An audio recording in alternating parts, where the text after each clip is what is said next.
Cool. Hello everyone, good morning, and thank you so much panelists for joining me today. Thank you to our audience. I think Vijay has already set the tone for what our conversation here should be. He said that creative media, I mean, it's a struggle for brands that are trying to start up, and if it's a funding winter kind of situation, then it only makes it worse. I mean, Vijay Shekhar Sharma at least had a few crores on the night of November 8th to go with print advertising, at least back then when he considered it the right medium to spend and make that splash on the morning of 9th, I guess. So things are different today, especially since the last 1 year. I don't know how it has been for you, Vishal, and Harini, how frigid the winter has been, but at least it's thawing right now, and hopefully in the next couple of quarters things should be better. But there must be a lot of learnings that you can share, Shouvik, you and Shrenik, you too, lot that we can learn from what has taken place, and possibly therefore spend more judiciously as startups grow and seek profitability. So, Harini, if I can start with you. When there is a crisis of this nature, naturally there is large focus on profitability and not growth at any cost. So, with that in mind, how is it that you have changed your outlook towards marketing spends? Hello everyone. Good afternoon. I think it's afternoon already. So I'm the founder and CEO of Earth Within. Earth Within is a skincare brand based out of Gurgaon. Just to answer your question, I think today I think profitability needs to be inherent in our DNA as founders and entrepreneurs, right? To start, initially when we start, right, you come up with, you have a very sustainable business, and you keep running it sustainable until the time investors come on board. Unfortunately, that's the story with most entrepreneurs. But the key here is how much is too much, right? You tend to slip and fall into the pit of going into the the way of getting more burn. Slowly and steadily you start going into that zone, and the faster you realize it, and the way you can actually pull those levers is figuring out where you're actually burning a lot of money, which does not bring revenue to the table, right? So for example, at Earthwithin, what we did was we are also a manufacturing company. So we manufacture our own products. So we are a capex intensive company, right? So which means we were burning a lot in factory. So we started, figuring out avenues in the factory side. Probably we were having a lot of idle time in the factory. Say for example, only 50% of our factory was utilized. The balance 50% was idle. So we were trying to figure out and see if we can improvise or if we can take more orders that can actually keep my factory running more, full, which means that I am actually, the utilization capacity is much higher, which means that I am actually, probably not burning as much, and my costs come down, right? So those are some of the ways in which we handled it because we were into manufacturing. But to answer, in terms of marketing perspective, I think back in the day, a lot of brands had first mover advantage, right? Ad cost wasn't so expensive. I'm talking about 2015, 16. When brands came into Facebook and Google, it wasn't as much as it is today. And that's also because today competition is really, really high. Irrespective of what the brand might be, somebody might be selling healthcare, somebody might be selling fashion, clothing, but ultimately the TG is very similar, and the audiences are the same, which means we are actually fighting for that one audience. We might be a different set of brands, but we're actually targeting the same audience, right? So which means there are so many digital brands today out in the market, and the entry barriers are so low. And why it is low? Because penetrating into the digital or the digital route is much easier than going the traditional offline mode. But then I think what really helped us in the marketing aspect is we did not spend too much into brand marketing in the initial days. We let it go in the word of mouth. And like I told you just before starting the conversation, I was an accidental entrepreneur, right? So there was no calculated plan that at that point of time, I just felt that I need to focus on the product more. So we spent a lot of time on product innovation.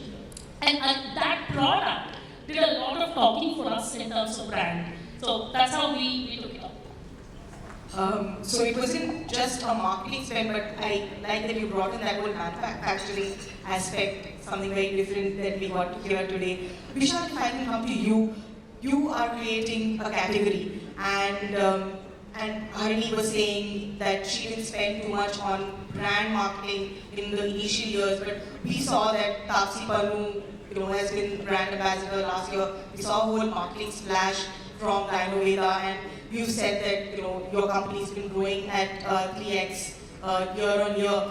So with that kind of growth, how do you then maintain that rate with lesser spending? What are the kind of challenges, and therefore what are cost-effective ways you might look at for marketing? Before we get to that question, I think the key question that we need to ask here is why the funding bit?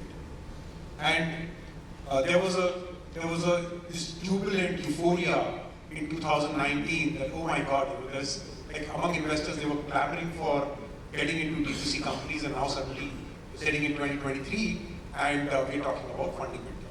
And I can talk about funding winter a little more closely because Gynoveda just raised $10 million and we closed that round in March. So I've kind of gone through the grind of 1 year in raising that money, so kind of experienced that funding winter. I think the key difference is, in 2018 when we were sitting, the media, the analysts, they were all talking about, oh my God, India's got like 40 crore internet. And when the story played out, and people started advertising on Facebook, Instagram, Google, all the online channels, soon the realization came in that people who are willing to transact online, who are comfortable to transact online shoppers, are not 40 crore.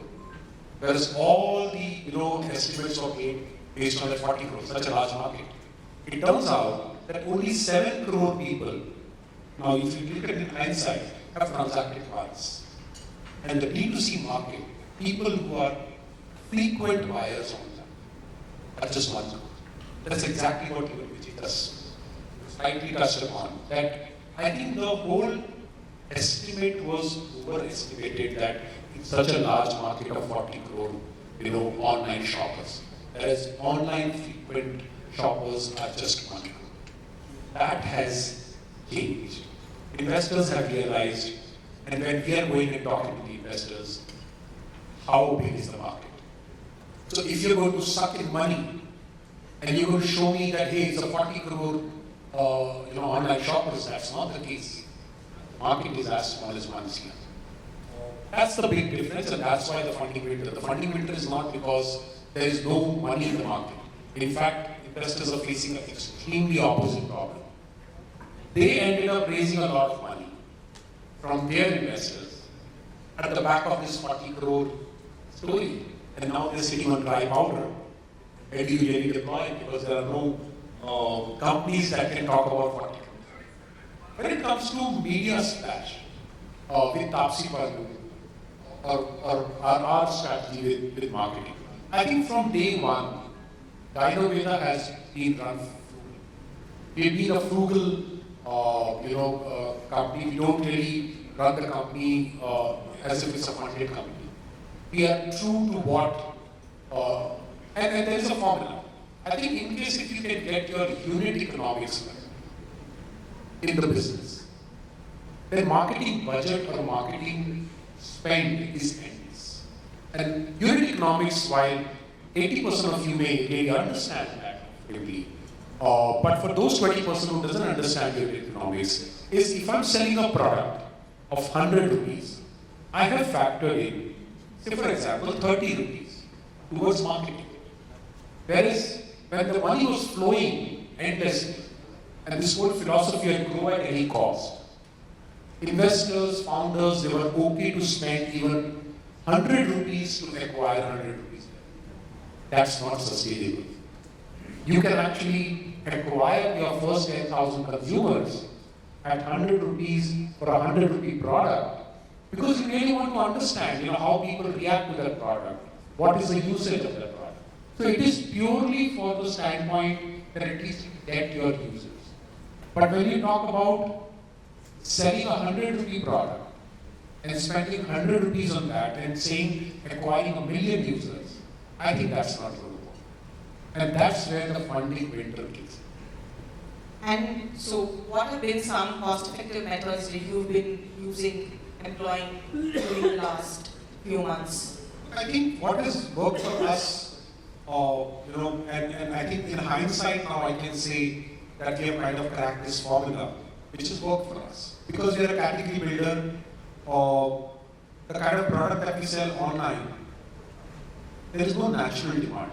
Like for a face wash, there is a demand. You are looking for a face wash. But nobody is going online and saying, hey, I'm looking for an Ayurvedic medicine for periods or for PCOS. They are looking for a treatment. In that market, where there is a need to fix PCOS or period problem. But there is no demand for Ayurvedic. So it goes through the 3-step cycle. There is a need, there is a demand, and the demand has to convert into revenue. In our case, you have to first convert that need into demand, and then that demand has to convert into revenue. What we did and what really worked for us is content to commerce. And I think I kind of, in hindsight, developed this formula, when I'm discussing this with my marketing team, that for every campaign, we need to get this right. And the formula is 4M and an A. The first question that we ask ourselves is, who's the audience? Who are you talking to? If you need to get the persona right, which means when you're talking to a girl who's sitting in Tamil Nadu versus a girl who's sitting in Jalandhar, you're talking about 2 different personas. And the great part about online marketing is it gives you the opportunity to personalize the message. So the first question that we ask is, who's the audience? The second question that we ask ourselves is, what is the message you're trying to install in the mind of the consumer? What is the message that you're conveying? So in case if I'm selling a PCOS product versus I'm selling a product which is, a girl is finding it difficult to conceive, these are 2 different problems. These are 2 different emotions. Right? So what is the message for that problem that you're trying to communicate? The third most important is message. Who's going to communicate the message? If Vishal is going to communicate the message about difficulty to conceive, nobody is going to believe that. Right? But if a girl who's conceived using Gynoveda communicates, it's far more critical. Or if Tapsi Madhu says that, hey, Gynoveda se period problem theek hota hai, that's far more critical. Or if a doctor is communicating, so messenger. Choice of messenger is the key part. The third most important piece is media. Are you communicating through Instagram, through Facebook, through television, through OTT, through YouTube? These are different mediums. And the same message, the same messenger may react differently on a different medium. And the last and the most important M is actually multiple. How many times am I seeing that message in this journey? Because just seeing once won't help. And I think the classic marketing rule is you need to see the message at least 20 times before it gets released. Okay, so content to commerce is what you say. And Shouvik, if I can bring you in right now, with customer acquisition costs going up, the question I have for you, since you are advising so many startup brands, is does the strategy of less is more work in a situation like this? Yeah, so our situation is a little more complex because we own 20 brands and we acquired them over the last 1.5 years. So while we are not structured like a fund, but we are still a fund, so we are a house of brands, right? So out of the 20, 10 have full-fledged marketing teams. So they're always looking at, okay, what do we do with the money? How we spend it? So I think in one word, what the last 1 year, I would say actually last 6 to 7 months has done to us is that I'm trying really hard to make them farmers. Because you can be a CMO who's run a portfolio of 15-20 crores ad spends in a year, but hey, now you're here and you have to make do with half the money and also grow the business. So I think the best metaphor that I can think of is in a 50 over limited over match. We are between the 15th and the 35th over, and of course, I mean, that's a hard mile, right? So yes, there is going to be the last 15 overs. We all say that this winter is going to end. It's cyclical. All of us agree it's cyclical. It'll happen. Lucky people have raised in March.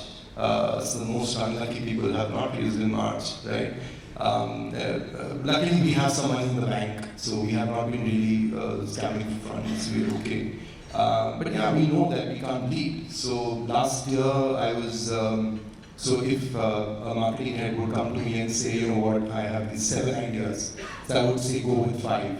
These 2 don't make sense. Now if a marketing head comes and says, I have 7 ideas, I'd say don't do any of those, they don't make sense. Then he comes back, okay, there are 3. I said, no, try harder. Then they come back with 1. I said 1, but twist it, spend half the money and make it work. So I think fundamentally that's been the shift. Of course, you don't have the budgets have not declined. I won't say that our spends have gone down from last year as much because we are growing, all our brands are growing. We are mainly pivoted into fashion and lifestyle. So in the fashion business, there's growth, more growth in Indian ethnic wear. We have brands like True Browns which have actually grown 5-fold in the last 1 year. So we are investing behind good assets, which is what all funds do. And we are holding on to some of the assets, one of the brands that compete with you, namely Naturals, right? So that's the brand. So we know how hard it is for you because I'm seeing that the dashboard in front of me every day, and I realize that each and every rupee that I'm spending, I'm not earning as much as I used to earn 1 year ago. And therefore, when you have a portfolio of brands, which is a little different from the situation that both of you just spoke about, I can choose to spend where I choose to, whether there's more merit in spending and seeing better returns. But yeah, as an entrepreneur who's leading one brand, I guess it's harder. And so to answer your question, I think we need to keep doing a lot of things which are thought through a lot more than it was last year. We are going to spend money, but like for example, I've heard a lot of people talk about influencer marketing does that, and we have a lot of celebrities. We in fact have 8-9 celebrities in our brands right now who we work with, from Alaika, Milpasha to Chitrangada, and we work with them. So one thing that we crack with all the celebrities, and something that can help some of you who are working with celebrities, is that don't take celebrities for endorsement. Terrible idea, because they will come and go. Make them a business partner, which a lot of startups have already started doing. But when you are signing them up as a business partner, don't just give them profit sharing. Sign on a deal which tells them what is the commitment on a month-on-month basis they have. So when you talk about content, very critical point, I think people need to hear that communication or see that content from somebody who's credible. Vijay was saying that Paytm of course became a known brand, and you can, once you build a big brand, then new people or old people doesn't work. I completely understand, but when you have 70-80 crores to spend on marketing, I would agree with that. But when you don't, I think we're in a startup room where my total budget for one large brand is about 9 to 10 crores, right? And that's also a lot. I have brands which budgets of 1-2 crores. 3 crores. I'm not talking about performance, talking about brand marketing budgets. So when you have those kinds of budgets, you have to manage drops, shoots, do a bunch of things. So the celebrities you need to work with so that they can generate a lot of content for you organically, and they're happy to do it. It's just that nobody's asking them. The larger brands don't ask them, but you have to have a relationship. Relationships really matter. I mean, when you're a startup, when you're running such small, outcome brands that right now, I think how they trust you and how they take you for the growth that you've shown them. It's like they are your partners for the long haul. They're not just endorsers for that year. So some fundamental shifts, but like I said, it's the Rahul Dravid time in Indian startup space. Yeah. Shouvik, nice, interesting point. We've actually been doing a lot of stories about celebrities investing in brands, and that's exactly what comes out at the end of the story, that it makes more sense to have them as investors rather than as ambassadors. Shrenik, if I can come to you, and this is a point that Vijay Shekhar Sharma mentioned, is that digital is not that cheap anymore as it used to be. And what had happened earlier situations,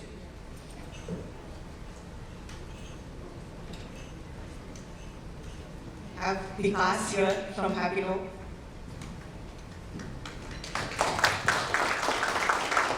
Thank you so much, Vikas. Please for the day. Thank you so much. I was just asking Shrenik about digital advertising costs going up, and therefore, where is it that it makes most sense for startup brands to now invest? Also, Vijay Sharma was also saying that influencer marketing, in the way that you would think of it, just get them to create the content, that's not enough. You need to put the money behind it for people to actually end up seeing it. So all of these things were thought of as digital is cheap. It's not anymore. So what do startup brands do at this point? Interesting question. So let me tell you, as an organization, we've been very, very ROI first. In fact, COVID as a time has been the time when our maximum growth has happened. Pre-COVID, we were about 100 people team, we are about 500 now. So we've grown 5x in the last few years, right? So fundamentally, we are very, very, very ROI driven, right? What we are creatively effective as an organization. So that means we would never ever do a campaign which is only for awards, right? We would always try to do a campaign which is genuinely effective in nature. In fact, one of the internal jokes is, so I'm Gujarati, my co-founder Mitesh is a Marwadi. So we are a Gujarati Marwadi run agency. So we are very, very ROI driven as an organization, right? So we're creatively effective. Now what we are not is we are never a yes army.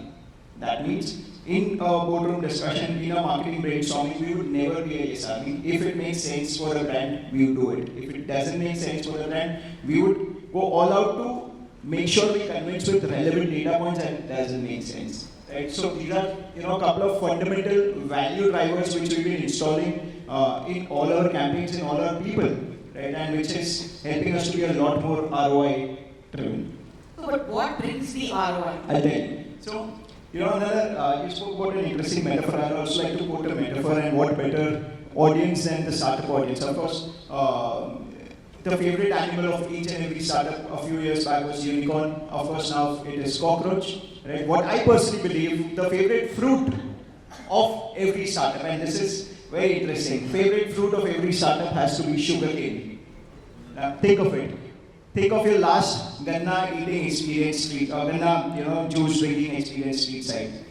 The way a ganna, the way it is juiced out, right? So that's how you should look at your marketing efforts. You should juice out every single, last drop. Now, what I mean by that? Now, let me give you an example of influencers, right? So we work with one of the leading TV channels. Of course, I'll not name the channel. We utilize a very interesting influencer. I love his content. His name is Vikas. Right? So now, with him, we did not do a single posting deal. I think Vijay also mentioned the same thing, that you should never engage in, single conversations with influencers. I believe you also mentioned the same thing. What we did with them, what we did with Viraj, was we did not one but a 20 reel deal with him for a very short period of time. Now what happened by the end of it is, people started realizing that brand deal एक करेगा, दो करेगा, but अगर वो 20 बार वो brand की बात करे तो genuine fan है, right? And what we ended up realizing is people started loving the show. A lot of people from Viraj's fandom started, adoring the particular show. I'm sure some of you would know the show I'm talking about. The show started getting a lot of fence-sitting audience as well, right? And it is currently the #1 show in the country, right? So it started getting a lot of fence-sitting audience as well. So what I mean by that is, never ever use an influencer purely for a single brand deal. Right, today or a single conversation, right? Because an influencer would be talking about say 8-10 brands a month. Your conversation, your brand story is going to disappear and people are not going to care about it.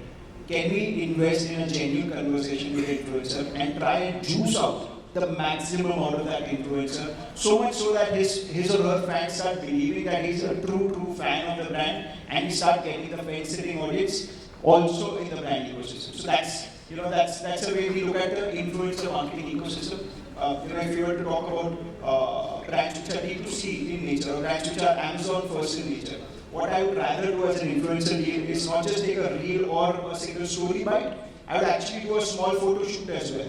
Right? So example, and of course goes without saying, no one needs to tell this, that the data game of brands have to be right. So now think of it, people who've seen the real content, right? If the real content or the story content is being seen by the brand ecosystem, and if I'm sending traffic to an Amazon ecosystem, as a brand I need to do the right cookie dropping to make sure I can remarket to that audience using the same influencers photo shoot with the products.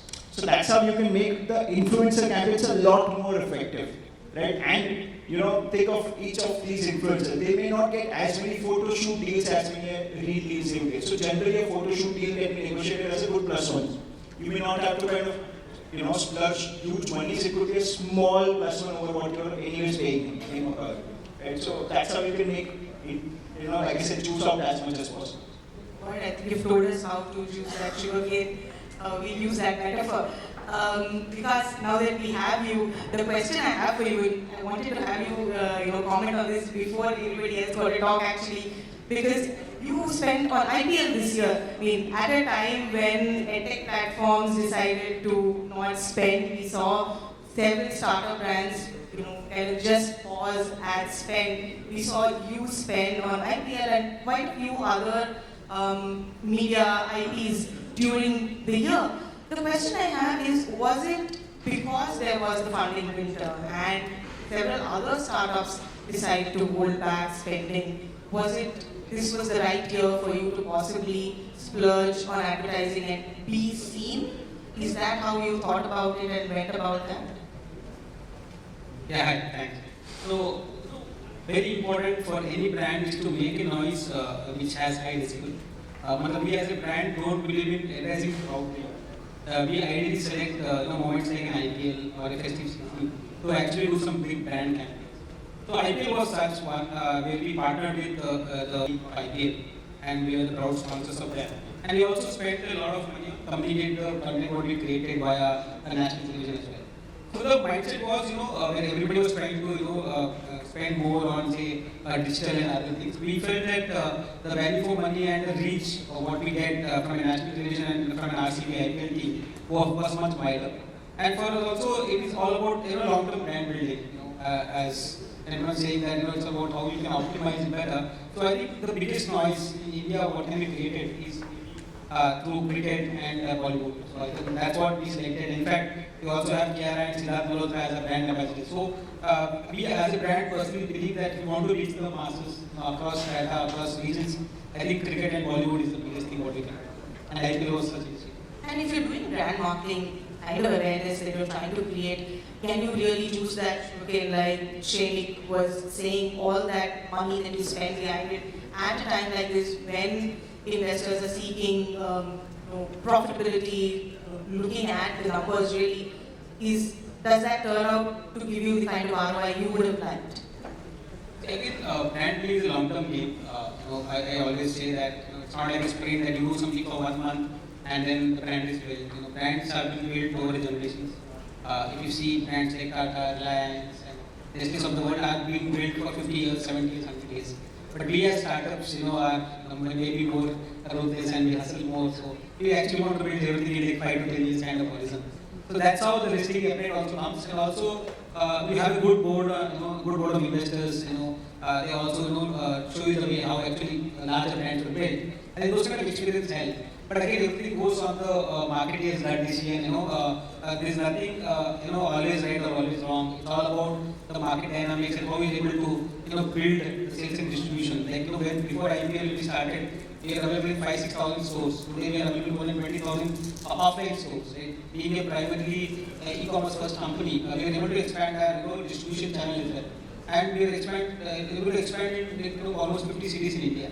So all this happens because of the large physical what you create to an impact property like IPL. And also I firmly believe that nobody is actually doing it. I think we should try to do it so we get better value for money as well and more visibility. This year Diwali is keep doing a campaign because there is so much crowded. As if you 8 brands are doing it, then you are one among them, you ought to be lost. So but during the IPL when a lot of startups are staying away, a lot of activities, 8 companies are staying away, it's a good opportunity for FMCG brand actually to make noise and be standing amongst the bigger biggies and try to expand the category itself. And when you see several other brands say coming back, the winter is thawing as people are saying, would you still be spending the big bucks on brand advertising and awareness. You did say that it's a long game, but will you continue to do that when the clutter is high? Whenever we get an opportunity to actually reach the audience, try to make a bigger impact, we always try to do so. But as I told you, this festive season we actually skipped it because we built so much of good vibes and good networking per se to the brand imagery what we created. Now for us it's the right time to actually go deeper in the distribution channel and try to leverage that brand impact what we created. And because RCB was such an impact which stays throughout the year, though the decibel is very high during the cricket playing season. You have likes of Virat Kohli endorsing you, right? So that impact is unparalleled. That's what we want to do. And for us, it's all about building the sales and distribution. Today we are maybe there in around 20,000 stores. Okay, tomorrow we need 2 lakh stores.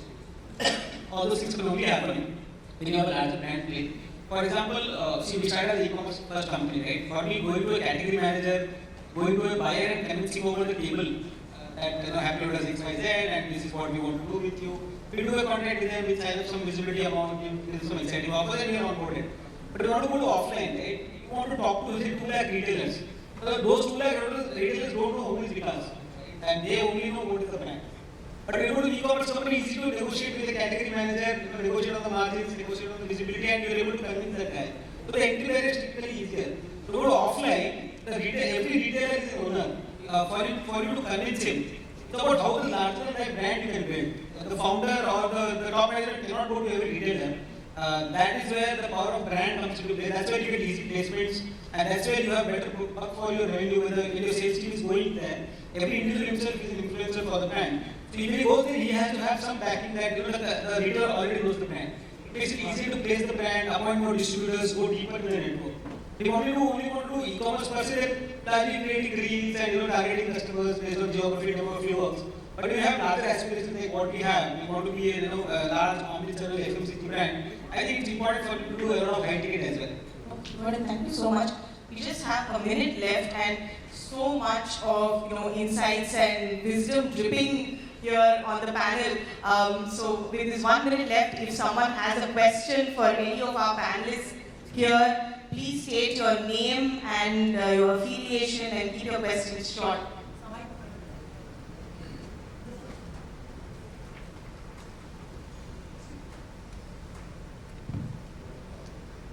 Hi, this is Naveen from CPM Corporation. So I believe most of you would agree that investors don't really like when you spend at their given market. And especially that is more to this funding with now. So what do you guys think of India for equity? Gives you access to it. Is it better now? Yeah, so in this funding media it is ever so more such that the VC investors giving you money, they will not like it when you're spending splurging money in marketing. They would always want money to be spent on capex or building the company, hiring people or building the product in order market. So what do you guys think on media for equity deals when a media house gives you access to their media, works with the brand to build the brand strategy? And have any of you done that? You have? We had such opportunities earlier when we had the opportunity from Toy Group to do that. But actually we didn't take the deal. We always thought it was expensive to give away equity for marketing and media spends. We always believe that that's kind of expensive and to be able to leverage the other liquidity what we have and actually try to liquidate equity. And in the long term, every founder will realize that equity is the most expensive asset what they have. And to leverage it during a time where the funding is happening, you will never get more value for the equity what you have. So I think if you don't have the liquidity currently, I think you should just go slow and lie down. As the saying says, winter is always followed up by a good summer. Yeah, so I'm actually talking to you guys and 2 times of India. So we are actively considering it for some of our brands. But like he said, and I completely agree, every time it comes to equity, I think that my 1 rupee is always worth 100 rupees. And that's the startup mindset. I say, why should I give you my 100 rupee now when I know that potentially I can make it 100 rupees? And you'll have a 3-year plan, and you'll also make it very sweet for us. So we're still thinking and debating, but it's a tough call. It's not a very easy call for a founder to give away equity. And I have many founder friends, and who are in the same boat as he is. Deals have come, it looks good, but you don't want to give away equity. And you spend that money. And if you can raise money and spend, why would you give away equity? It's a very simple question. Yeah. So just a follow-up on this, if anyways you are raising money from investors, you are anyways shelling out your equity. So rather if a brand is giving you, a media house is giving you brand building, so why not shell out equity in that? Because in any case, the money that you are raising from investor also, you could be spending some part of that money in brand building. Yeah, I would like to take that when you are doing it with, say, Z Media, and I am restricted to only spend it on your own platform. And I raise money and spend it, I have the entire universe to negotiate and come back. I cannot be staying on only Z Media, right? My customers are across. Maybe you can have those negotiations outside. We'll end right now. Thank you so much for your time, everybody. You have a great day ahead, so stay around. Thank you.